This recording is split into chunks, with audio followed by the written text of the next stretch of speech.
It is the tradition of this committee to swear in witnesses, so if you'll all stand and raise your right hand.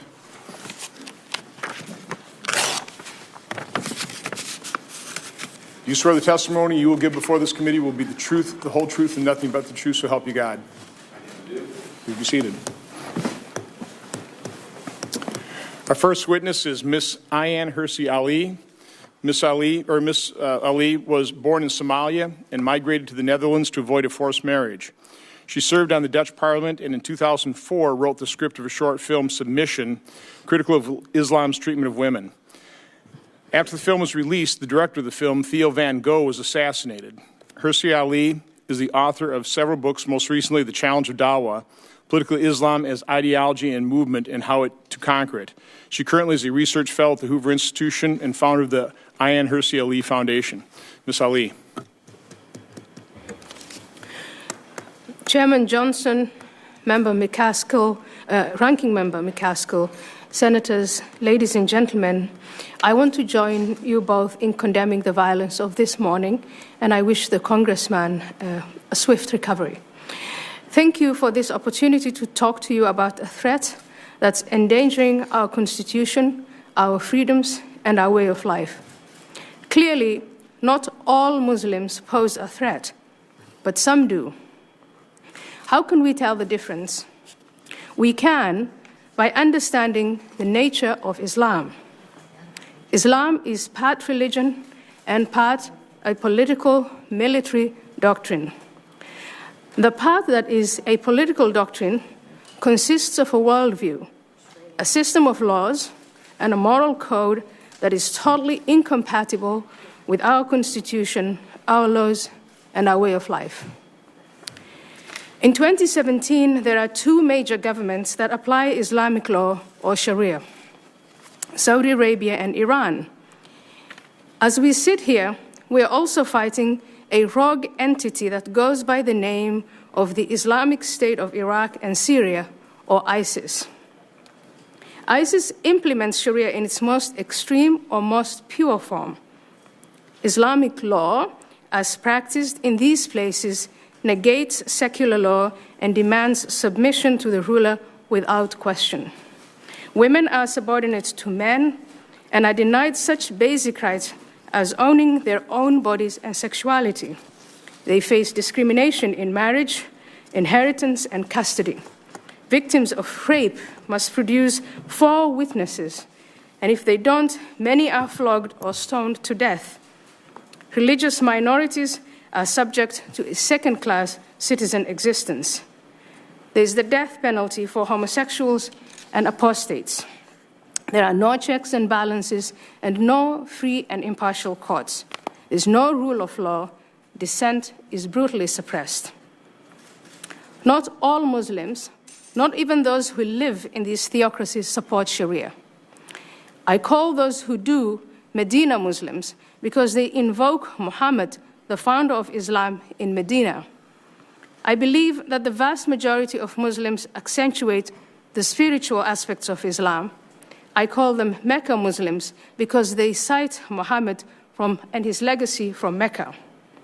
There is a third subset of Muslims, like Asra, who reject the military and political aspects of Islam.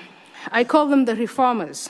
They are different from the Mecca Muslims because they stand up to the Medina Muslims by openly rejecting Sharia. Most Muslims live in secular states or states with some forms of Sharia. There are also millions of Muslims today who live as considerable minorities in non-Muslim societies like ours. The Medina Muslims are not satisfied with this status quo. Their goal is to transform all Muslim-majority countries into Islamic theocracies and to use Muslim immigrant minorities as a beachhead to transform non-Muslim societies, even free ones, such as the US. They have a long time horizon and already have a foothold. Medina Muslims use a combination of force or jihad along with the dissemination of their ideology through a mechanism known as dawah. In theory, dawah is the call to Islam and consists of proselytizing.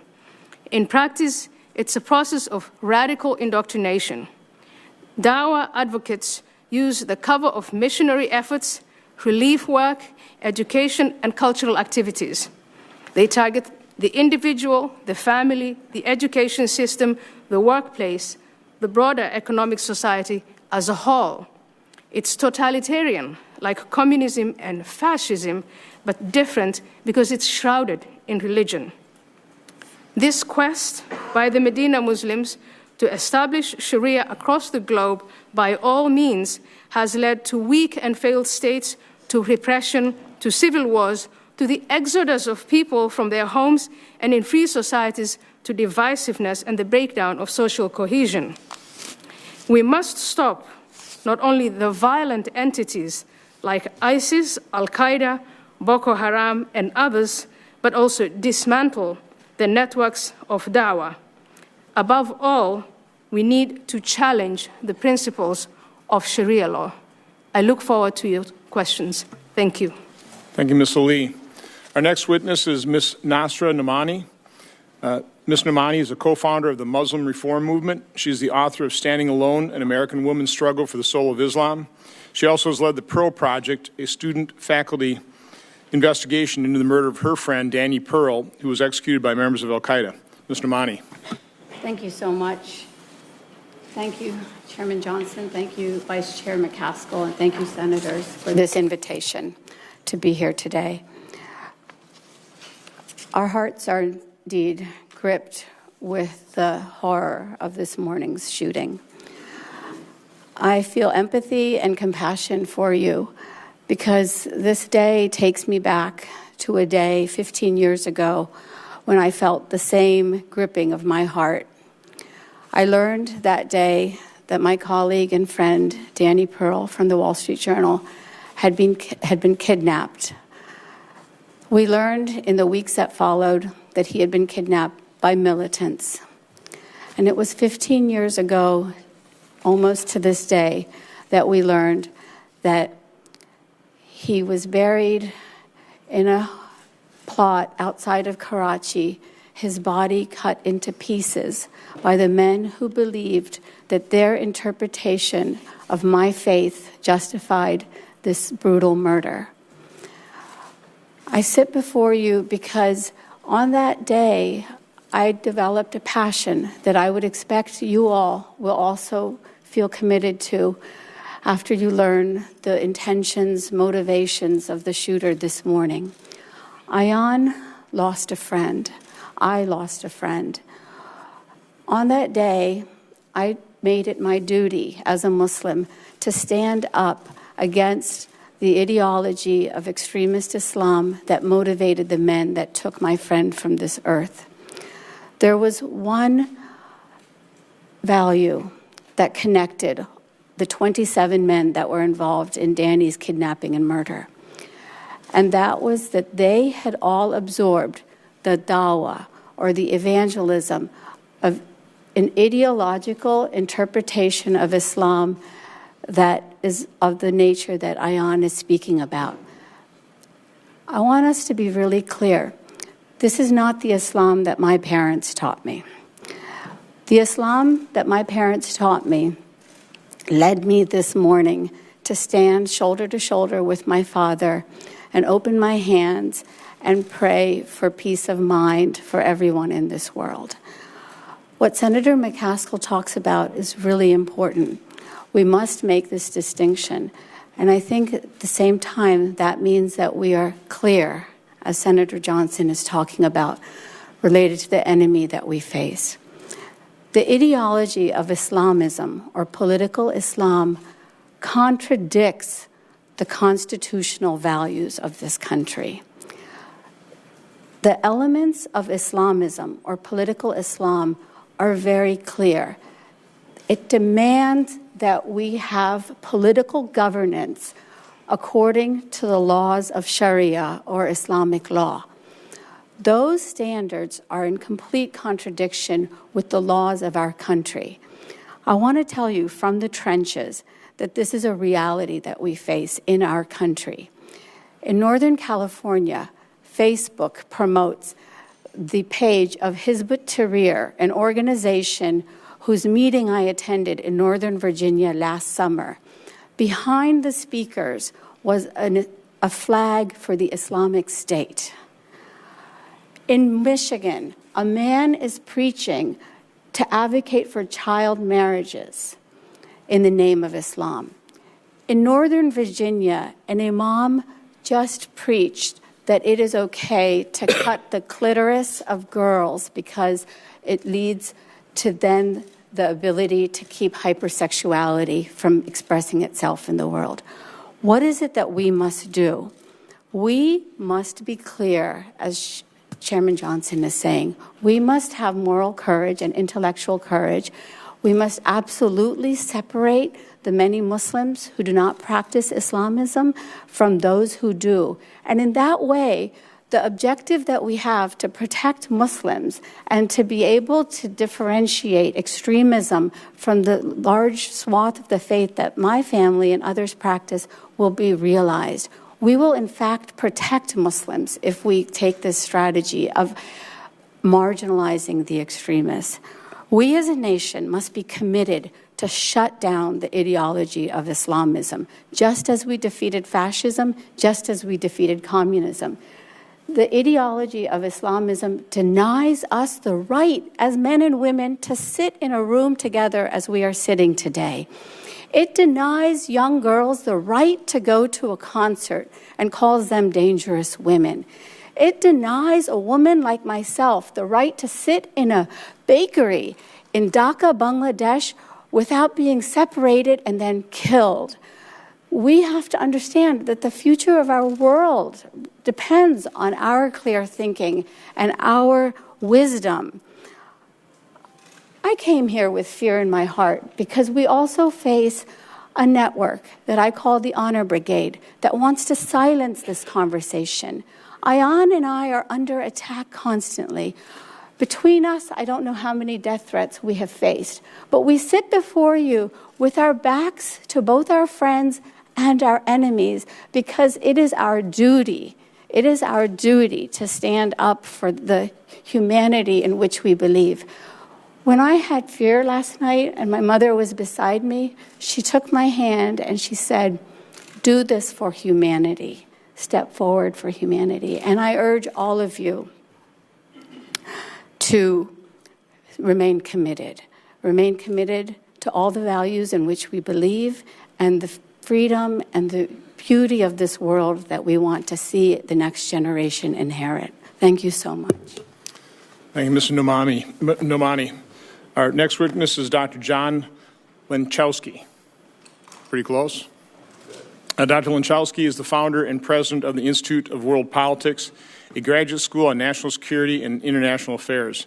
Dr. Lenczowski served at the State Department from 1981 to 1983, and then with the National Security Council from 1983 to 1987, where he was the Director of European and Soviet Affairs and President Reagan's principal Soviet Affairs advisor. Dr. Lenczowski. Good morning, Mr. Chairman and Ranking Minority Member and members of the committee. I am honored to have the chance to discuss how to protect ourselves against radical jihadism. We have spent trillions in this country fighting Islamist terrorism as if it is a military problem. This is like trying to eradicate mosquitoes by inviting your friends for a garden party, arming them with shotguns, and shooting mosquitoes all afternoon. You'll get a few. The problem is the garden has a puddle which is spawning new mosquitoes, not just terrorists, but jihadists dedicated to establishing a totalitarian caliphate worldwide. This is not a military problem. It is a political, propaganda, ideological, cultural, and religious doctrine problem. To solve it necessitates fighting a war of ideas, and the problem is that we have virtually no ideological warriors in this war. We have a precedent in the Cold War. Eliminating the sources of Cold War tension required changing the Marxist-Leninist core of the Soviet system. So we conducted an ideological war episodically for some 4 decades.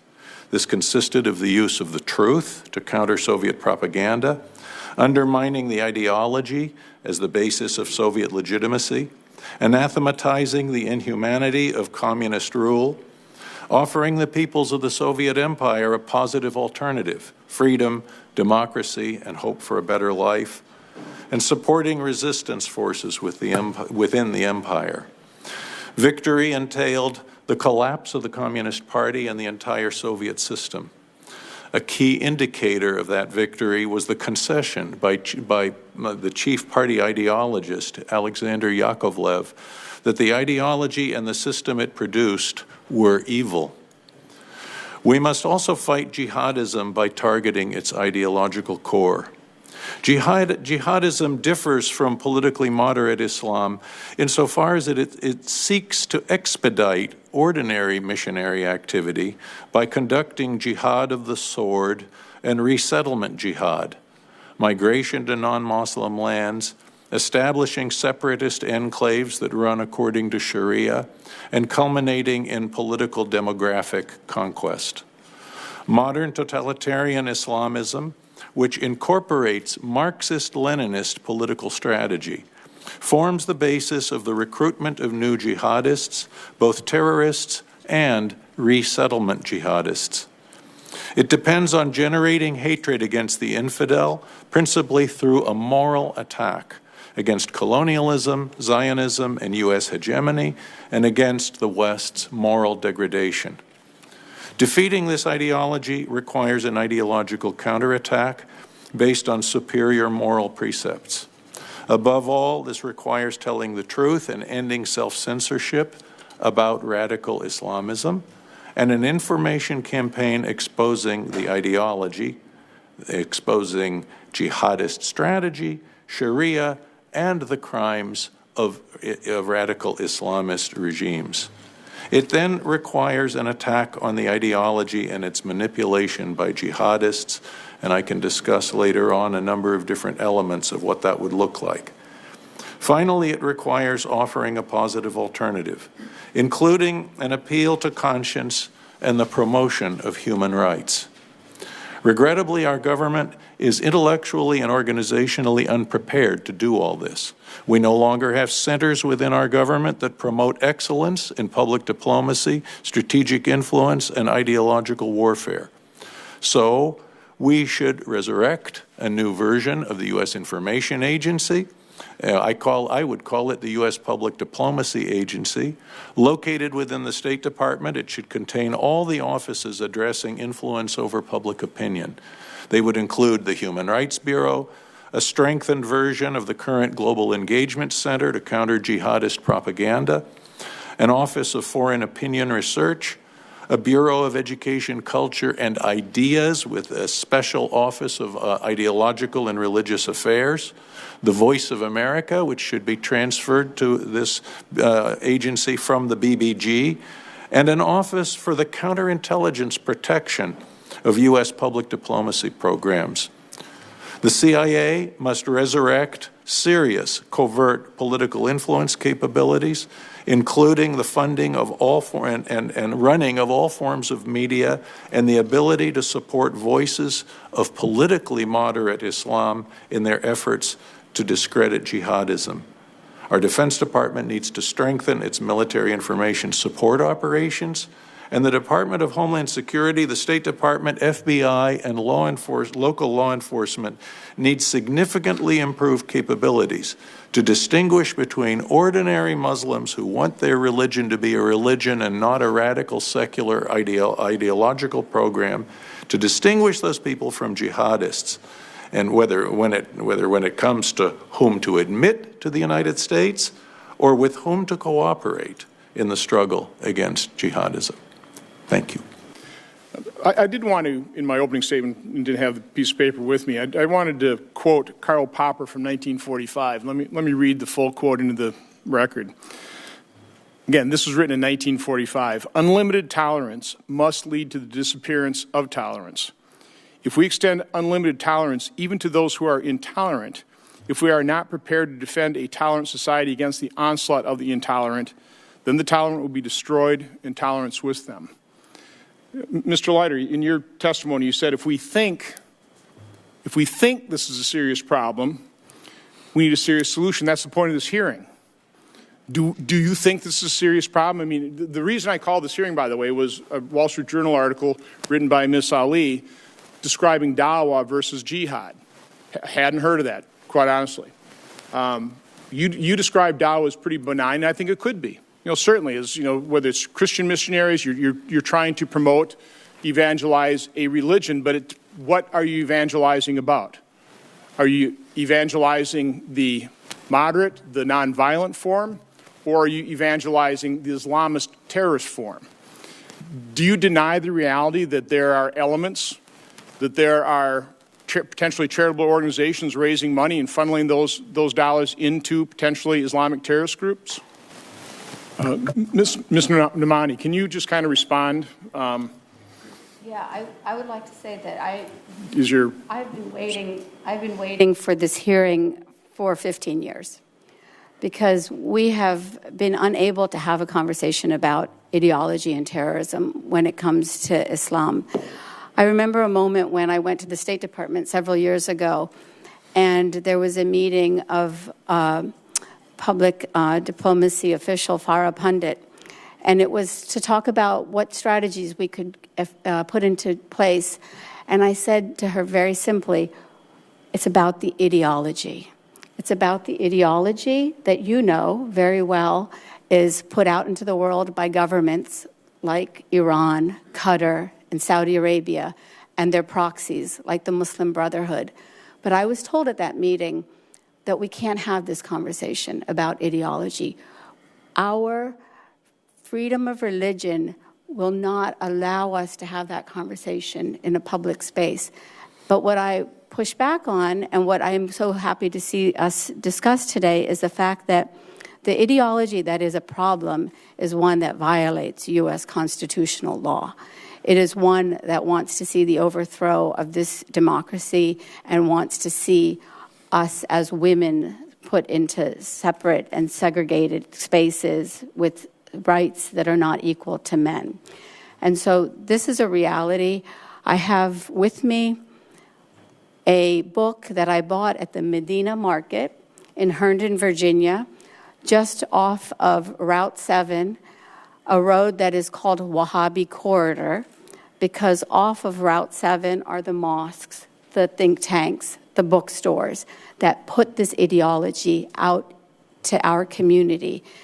And in this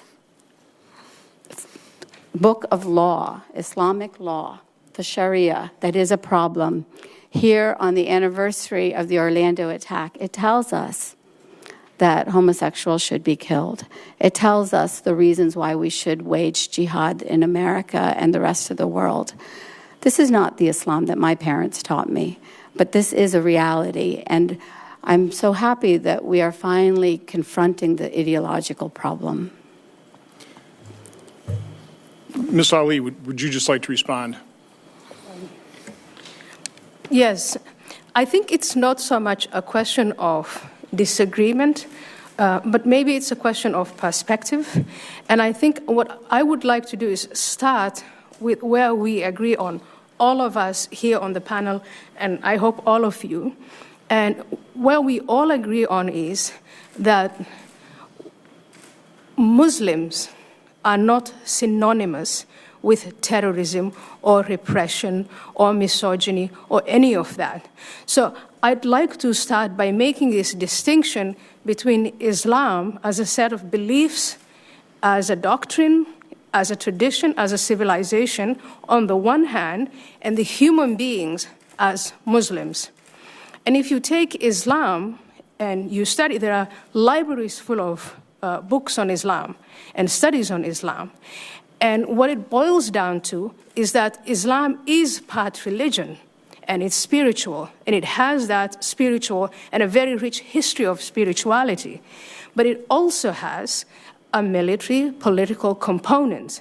Now, there are some Muslims who accentuate the spiritual and the religious, like your mother holding your hand today, and the way your parents raised you, Asra and Nomani, who tells you that the way they see the spiritual component of their religion is peaceful, and they wish no one else any harm. And if they engage in evangelization or if they engage in dawah, that dawah is only about spreading that peace and goodness and wellness. But there are other groups, and that is why we're having this conversation. What we're dealing with is this other group who are taking out of the historical and civilizational context of Islam and accentuating the political and the military. Now, both groups invoke the Prophet Muhammad, who is the founder of Islam. They invoke the Quran, they invoke scripture. And the question is, does the Prophet Muhammad support the Medina Muslims, those who accentuate the politics, or does he support those who accentuate spirituality? He does both. When he first founded the religion in Mecca, the first 10 years, it was all about religion and spirituality. Later on in Mecca, after emigration, it's all about politics. It's about military. He has militias. He wages wars. He develops a new law. And these men in the 21st century who are organizing themselves as non-governmental organizations like the wider Muslim Brotherhood, and the Muslim Brotherhood is just one entity, or a theocracy like Saudi Arabia, another theocracy like Iran, they invoke the Prophet Muhammad's legacy in Medina. So that is why I think it is extremely important that we make this distinction. Now, we have problems with those Muslims, and only those Muslims, who accentuate the political and military doctrine of Islam. We've been focusing a great deal, and as we should, and I agree with you, Mr. Leiter, as we've been focusing on those who use violence and use jihad, terrorism, we haven't paid as much attention to what you call, Dr. Lenczowski, the puddles, the mosquito puddles, the breeding places, those people who get into the hearts and minds of vulnerable people and turn them toward the idea that it's okay to run your car over with people, that it's okay to kill homosexuals, that it's okay to kill apostates, that it's okay to pursue a worldview of a society that's based on a 7th century law. That is, I think, to begin with, we should have that clarification. And I want to say I came and I accepted your invitation to talk about only that group, not to vilify or stigmatize those Muslims who accentuate their spirituality and religion. And I appreciate that, and I appreciate the attempt here. And this is the attempt. What do we agree on? And really, what is the truth? What is reality? That's what this isn't. Again, truly, if you took, I was not challenging. I'm just trying to find out, where are the areas of agreement? What don't we disagree on? So we can try and at least probe that to figure out, what really is truth? What's reality? Because the only way we're going to try and address what you've been working so tirelessly to address, to prevent, is in acknowledging those realities. So much appreciated and completely understand, Senator. Senator McCaskill. Dr. Lenczowski, in your prepared testimony, you discussed European no-go zones in Muslim enclaves. Mr. Leiter, you have broad experience working with our international allies and partners, and I know you've traveled extensively and worked arm in arm with both your counterparts in these European countries and the police in these European countries. Is that factual? Are there no-go zones in Europe? In my experience in Denmark, Brussels, the United Kingdom, Germany, France, having worked with the counterterrorism law enforcement officials, I never saw anything remotely resembling a no-go zone. I do want to just comment that I also fully read the testimony. Certainly I saw anti-Islamist terror comments in there. I saw anti-violence against women comments. I didn't really see anti-Islamic. I think, quite honestly, the witnesses were very careful to distinguish that. I think they've been very careful in their verbal testimony to distinguish between, Muslims who are practicing their faith, peacefully and spiritually, as opposed to political Islam. So I think they're bending over backwards trying to make that distinction, and hopefully we can all agree that we are against Islamist terrorism that incites and kills and all kinds of areas of depravity. This has been a little unusual hearing so far. we have 4 witnesses, and all the questions have been directed to Mr. Leiter. And listen, I appreciate your expertise and your service to this country. I'm happy to step out at this No, point. I want you there. But as I've been watching this, I've also seen other witnesses jotting down notes. So before I start a second round, I'd like to afford or offer those witnesses an opportunity to respond based on your notes to, basically the questions and the answers so far. And I'll start with Dr. Lenczowski. Thank you, Senator. In all of this discussion, we haven't talked about the war of ideas. We haven't talked about the fact that the animating force behind radical jihadism is a moral attack on the United States and the West and our culture. And there are things that we can say in response to this. And this isn't something that has to be that can be developed particularly at the local law enforcement level. This has to be done by national leaders who are the representatives of the American people at the highest levels, where such things as a human rights campaign can be launched. One of the most effective things that is being done right now in the online war is done by a very small organization called Good of All.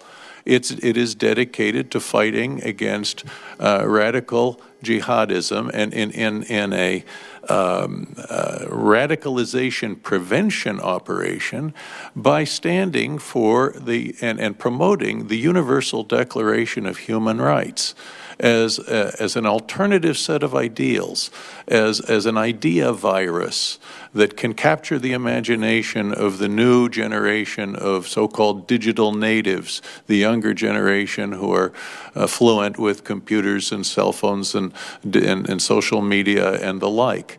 And this has taken some of this effort, which is barely funded at all by, it's privately funded, has managed to catch fire in different parts of the world. Millions of hits in Egypt, for example, on the work of this organization, that where Egypt wasn't even particularly targeted, but this was the natural course. Senator Peters mentioned earlier that we are not at war with Islam. Well, one of the biggest arguments of the jihadists is that, in fact, the West is at war with Islam. And sound arguments have to be made that this is not the case and that we are opposing a certain kind of a radical political ideology. I'm also concerned here that too much of the conversation is focused on the question of terrorism and not on the question of trying to establish basically a totalitarian theocratic form of government. Sharia law may not have made the kind of inroads in American society that it has in other parts of the world. But if you look in Europe, and these are, European countries have plenty of enclaves that have established parallel structures, parallel track for Sharia law.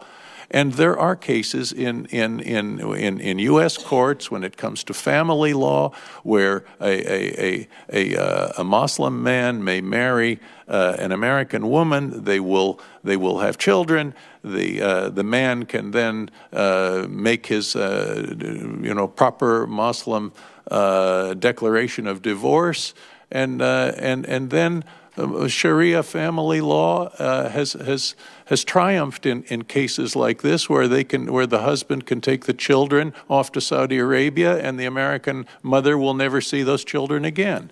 I'm not an expert on all of that particular stuff, but I've read enough about it to know that such things exist, and that the parallel track for Sharia law has established a very good foothold in a number of European countries.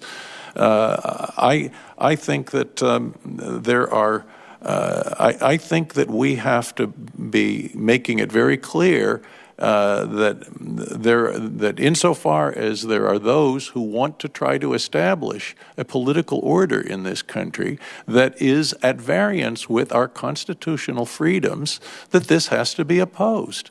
And it is being done under the shroud of religious, of religion, under the protection of religious freedoms, but in fact, it is a political movement that is at variance with the Constitution of the United States. I think we have to be vigilant about this, and I think we have to make the proper moral arguments at the highest levels of this government that can both inspire those who would be radicalized to take a different path, and to alert those alert so much of the country about what the intentions are of certain kinds of people, which is not just violence, but it is the establishment of an unconstitutional order in this country. Okay. Thank you. Ms. Nomani.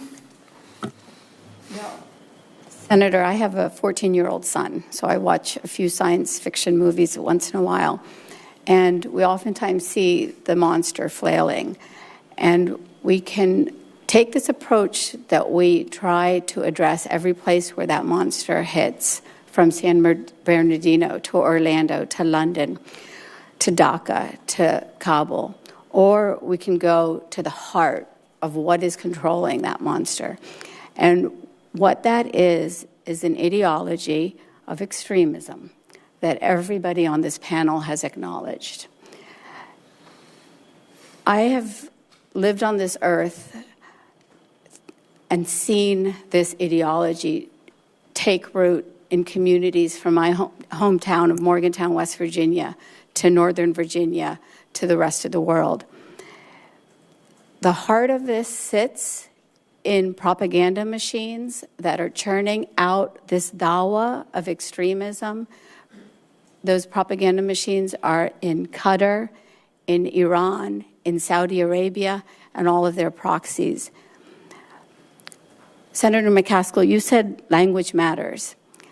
And as you said, Senator Johnson, we do have rules, contracts in this country when you incite violence, when you lead people to violate our U.S. laws. Amazon sent me overnight this book, Woman in the Shade of Islam, that outlines how a man can beat his wife. It was first delivered to me at my mosque in Morgantown, West Virginia by the Muslim Students Association. Ideas matter, words matter. We have to get at the heart of the ideas that are then leading people to violence. We are on a conveyor belt. We should not just look at all of these incredible programs that are dealing with people once they become violent. We need to address the ideas that take them on that conveyor belt to radicalization. And that is why I believe also that our internet companies are failing us, unfortunately. Amazon.com brought me this how-to book on how to beat a wife. GoDaddy in Phoenix, Arizona, hosts a website called Al-Minbar. I invite anyone to go there and use the search engine and just look up the word Jew and see how many ways they say that Jewish people should be murdered.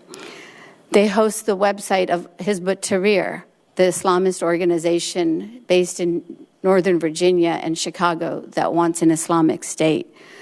We're not doing enough to police these bad ideas. These are ideas that are not protected simply by our free speech rights in America. They are ideas that incite violence. We stand together against white supremacists. We should stand together against Muslim supremacists. They exist, as all of the members of our panel have agreed upon. And unless we go to the heart of the problem, we will continue to be fighting terrorist acts for the generations to come.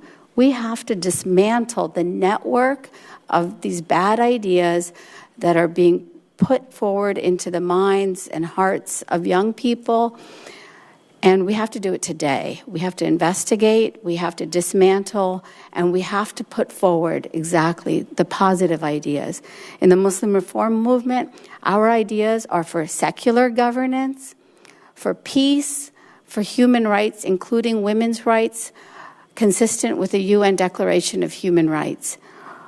We have to put forward the good ideas and shut down, eliminate, and take from this earth these bad ideas, either through our relationships with these countries that are putting forward these ideas, or by any means that we are able to then stop the promotion of those ideas into the minds of our young people. Thank you. Mr. Chairman, I would like to go back to the big picture. And listening to Mr. Leiter, I think you, in your capacity working in the government, you've worked very, very hard, and I really appreciate that. But I want to evaluate, if we reflect on how this government has performed since 9/11/2001 and how other Western governments have performed, my evaluation would be we have failed. We have failed. We have these small programs that, if you look at the big picture, look like small drops in the ocean. We have spent trillions of dollars. We have waged wars since 9/11. The Islamists, the radicals, whatever name you choose to call them, they have grown exponentially. Their sympathizers, the agencies, the money, the funding that they get, all of that has grown exponentially since 9/11.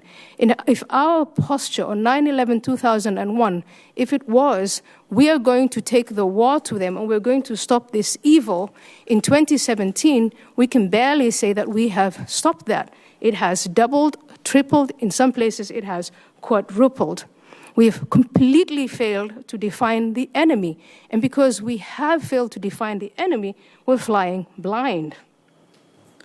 Our ambition cannot be, we are going to develop all of these programs to stop or to limit the consequences of the next attack. In 2001, it was, we're going to stand for no attack at all. If you look at some of the other countries, I'm really, really worried, and I think we don't have the sense of urgency here, worried about some of these European countries. Do you realize that France is in a state of emergency since November 13, 2015? Germany has closed some mosques. Radical right-wing groups in Europe are on the rise as they have never been. I have lived in Holland for 14 years, and when I came, there was a very small radical right-wing group, and today, it's the second largest party. In Britain, after this attack in London, the authorities said there were 3,000 people they were surveilling, but there are 20 other thousand people at large. It is absolutely true that when it comes to mounting large-scale attacks, we've made it very, very difficult for them to do that. And they may not succeed, and I hope they don't succeed. But when it comes into entering the minds of human beings and turning them into live missiles against us because they promise them a hereafter, that is fantastic. That in that sense, we have failed. And in that sense, because we don't get to the ideology, we don't want to talk about this problem, we are now seeing thousands and thousands of men, and increasingly women, who are prepared to use anything as a weapon, their cars, their knives, etc. And it is very easy for us to say, and convenient maybe, to say this is happening online. But that is not entirely true. It's still happening in the mosques. After the recent attacks in Brussels, in Germany, in France, mosques have been raided and closed. It is happening in people's living rooms. It is happening in schools. What exactly is happening? It's what I call dawah activities. It is an evangelization that is carried out by Muslims who accentuate the political military doctrine that they are raised with. And they are using that doctrine to turn people's heads and minds away from the principles Senator Harris just left. But she said, what we thought were universal decency. That is what their minds and hearts are being turned away from. And their minds and hearts are being turned away to the idea that you are doing God's work, Allah's work, to kill people, to maim, to repress, and to bring down societies. It hasn't happened in the United States. It hasn't yet happened in Europe. But there are, in fact, countries in Africa that have been brought down, countries in the Middle East that have been brought down. And I think we need to bring to this discussion, I know this is the Homeland Senate Committee, and we don't speak for the entire government, but I don't think we should walk away from this morning, this afternoon when we're done, with the idea that there is no sense of urgency. There's a great deal of a sense of urgency, and between 2001 and today, we have failed, and we have failed miserably, and it's now time to correct our course. Thank you, Ms. Ali. And by the way, I completely agree that we shouldn't be penny wise and pound foolish. But again, the purpose of this hearing is to define the problem, admit we have it, so that the resources we do spend, I mean, you don't start with the resources, you start with the definition of the problem. And again, what I'm hearing is quite honestly, a great deal of agreement in terms of what it is. Senator Daines. Thank you, Mr. Chairman, Ranking Member McCaskill, and thank you all for testifying. The ideology of violent and radical Islamic extremism is a challenging topic, and it certainly takes moral, political, and at times physical courage to speak up. As we reflect on and learn from these recent terror attacks, Paris, London, Manchester, Egypt, St. Petersburg, Istanbul, in fact, 1 year ago this week since the lone wolf attack in Orlando, we can't allow fear to disrupt our daily lives or our liberty. We must remain vigilant about the growing threat of Islamic extremism and work to extinguish the proselytization of violence and prevent future tragedies. I want to direct some questions here regarding the freedom of religion. Everyone in their testimony made mention of it, and that is we are not at a war with or opposing a certain religion. What we are at war with is an ideology and violence that threatens our free society and the liberty of every individual. Ms. Nomani, as a Muslim American, how do we reassure the freedom of religion while pushing back on dawah and violence carried out in the name of religion? So, Senator, thank you for the question. My family comes from India, and in India, Muslims are a minority population. The Islam that I learned from my parents was one in which we accepted the values of the society and secular governance. That was what my parents taught me. The values of Islamism are ones in which there is a sense of superiority to anybody else's world order. The history of how we got here is rooted in the last 100 years. The dismantling of the Ottoman Empire brought with it dreamers who wanted to create a new Islamic state. And so some of those men had names like Sayyid Qutb, Maulana Maududi. Those men created movements like the Muslim Brotherhood, Jamaat Islami, Tablighi Jamaat. They are the ones that Ayaan is talking about in terms of the dawah that they have done. When my father came here in the 1960s, he got a ticket to Manhattan, but it was Manhattan, Kansas, because like a lot of Indian immigrants, he was given a ticket to the heartland of America. And he loved this country and the values. He loved the dignity of labor that he saw by the professors. Sayyid Qutb, meanwhile, came here to this country, and he came to Colorado, and he hated this country. He hated the freedoms that women get in this country. And so how do we protect Muslims, and how do we resist that Islamist movement? It is, in my estimation, by differentiating that Islamist movement from Muslims and isolating it, marginalizing it, blacklisting it, taking down their websites. This is how I think that we have to create image and a vision of Islam that is compatible with the 21st century, that's compatible with the West, that is compatible with the United States. You come from a state that is the heartland of America. You believe in the same type of values that my parents taught me to believe. And it is that kind of universality that has to drive us, and we have to recognize that there are people in all communities, including in our Muslim community, who do not share our universal values. Thank you. In your testimony, you mentioned the role that social media companies are playing in blocking terrorist material. As a society here in the United States, we encourage the free flow of information and ideas, but there are limits. Right. This platform has enabled reward for illegal and oftentimes gruesome actions, and it must stop.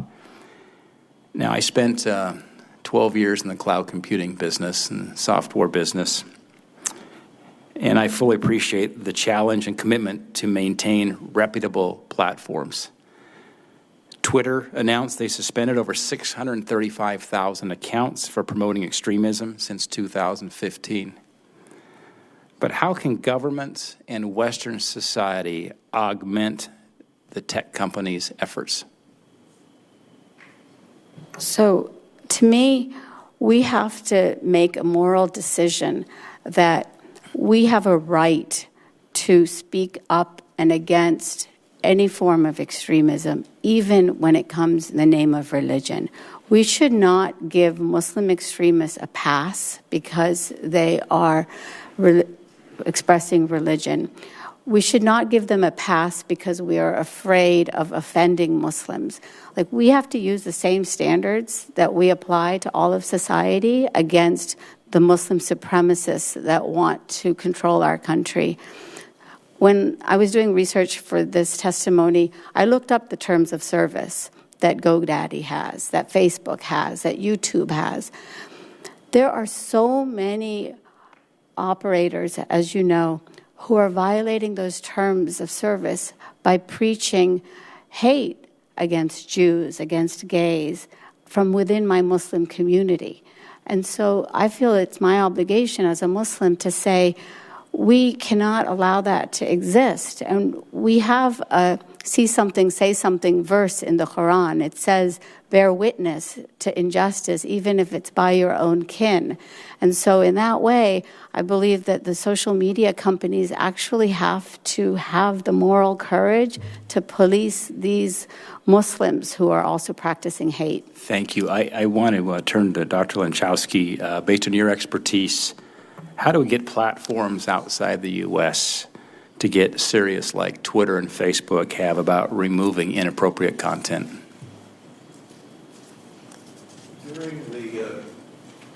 During the Cold War, we had the U.S. Information Agency that got information out about the United States in the face to counter the falsehoods about anti-American, of anti-American propaganda. We had information policies. We had America houses, for example, in Germany, where there could be good public policy debate about these issues. We had all sorts of educational, cultural, and other kinds of exchanges, visitors programs. So many people abroad have a caricature view of the United States as fast cars, skyscrapers, dishonest businessmen, all surrounded by pornography. And people don't see the work of small-town America, of church-going America, of the charitable work that's done, volunteer work that's done in this country, the kind of things that can melt people's hearts rather than incite hatred. We need to be we need to be portraying our country much more accurately to the world. The last couple of administrations have been gradually shutting down the Voice of America. It's a crime. The Voice of America during the Cold War, along with Radio Free Europe and Radio Liberty, were described by the great Russian author Alexander Solzhenitsyn as the most powerful weapons we possessed in the Cold War, because we broadcast information, we broadcast the truth, we broadcast ideas, we gave people accurate history when their history was being erased by totalitarian regimes. Radical Islamist regimes do that kind of thing too. Complete mischaracterization of historical facts. So that's some of the open public diplomacy that can be done. And by the way, public diplomacy has been completely neglected by our government. It is, I believe, the most cost-effective instrument of American power in the world. I will even argue that public diplomacy was the decisive element to have brought down the Soviet Empire, but I don't think most people in the foreign policy community understand that. But then there is the covert side of it, which I think is equally important. As Mr. Leiter said, the U.S. government doesn't have much credibility in talking about religious and theological matters. I think that, however, there are people who do have credibility talking about these things, and the U.S. government can magnify their messages. For example, there are doctrines within radical Islamism that say that Allah wills everything. And that means he wills the rape of the 12-year-old girl, and he wills the cholera epidemic in Pakistan. Does Allah really will evil? Is that really so? Is it Allah's will that somebody should go out and kill innocents?